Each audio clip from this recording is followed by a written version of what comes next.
March 2026, a time when oil became the sharpest weapon in global politics. Hello, today we present a detailed analysis of the unprecedented split between Washington and its closest allies.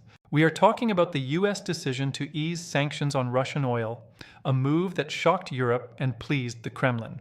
On February 28th, a large-scale military operation against Iran began, overturning the energy market. The conflict instantly paralyzed the Strait of Hormuz, a key artery through which 1/5 of the world's oil flows. Tankers with Middle Eastern oil were trapped. Global supply dropped by millions of barrels per day. Shockwaves from this disruption reached the shores of America and Europe in just a few days. Brent crude oil prices soared above $100 per barrel within days. It was the fastest increase in a decade. For the global economy, barely recovered from previous crises, this became an existential threat. In the United States, gasoline prices reached historic highs, threatening the political stability of the administration. Inflation began to eat away at citizens' savings, forcing Washington to seek immediate solutions. The Donald Trump administration decided to take a step that seemed unthinkable just yesterday: a deal with reality. They decided to use stranded Russian oil as an emergency exit for the global market. Treasury Secretary Scott Bessent presented a plan for a temporary sanctions waiver, General License Number 134. It authorized the purchase of oil that had been loaded onto tankers before March 12th and was literally stuck at sea. This affected a massive volume, over 124 million barrels. That is nearly 5 days of global consumption. Washington claimed it was a short-term measure necessary to prevent the global economy from suffocating. But there was one problem. U.S. allies were strongly opposed.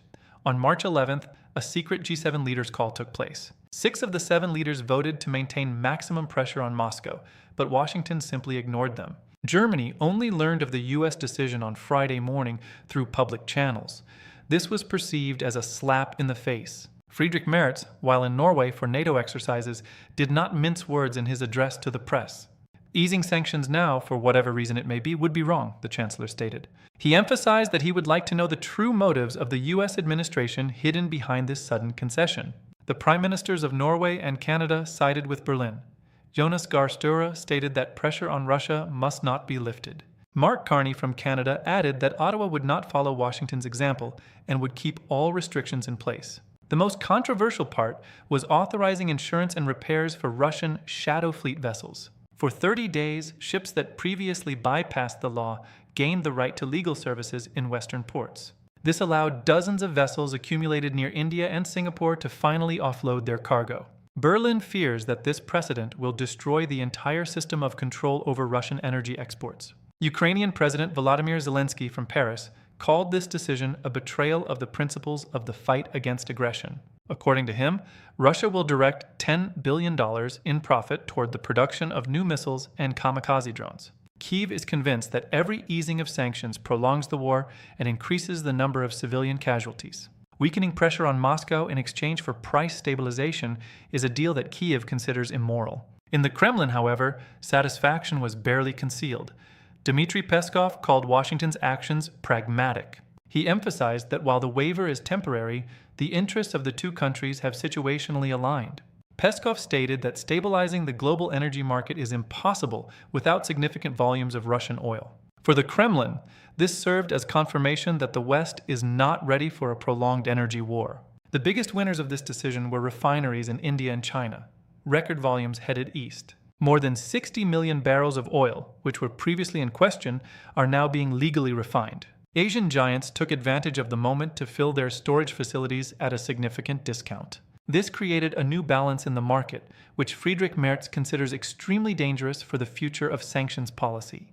This crisis became an opportunity for Merz to assert Germany's leadership as a protector of European values. He proclaimed a course toward greater EU autonomy, stating that Europe will no longer silently accept Washington's decisions. The Chancellor understands. Transatlantic unity has suffered a deep crack, and repairing it will not be easy. His tough stance in Norway signaled to the entire world. Berlin will no longer be a junior partner. Will the US and Germany be able to restore trust after such a public disagreement? Only time will tell. One thing is clear. Oil has once again proven that it is stronger than diplomacy and any long-term agreements. The struggle for resources and influence continues. In a world where interests are paramount, every barrel matters. Stay tuned for our updates to learn more about the hidden mechanics of world politics. Thank you for watching. See you soon.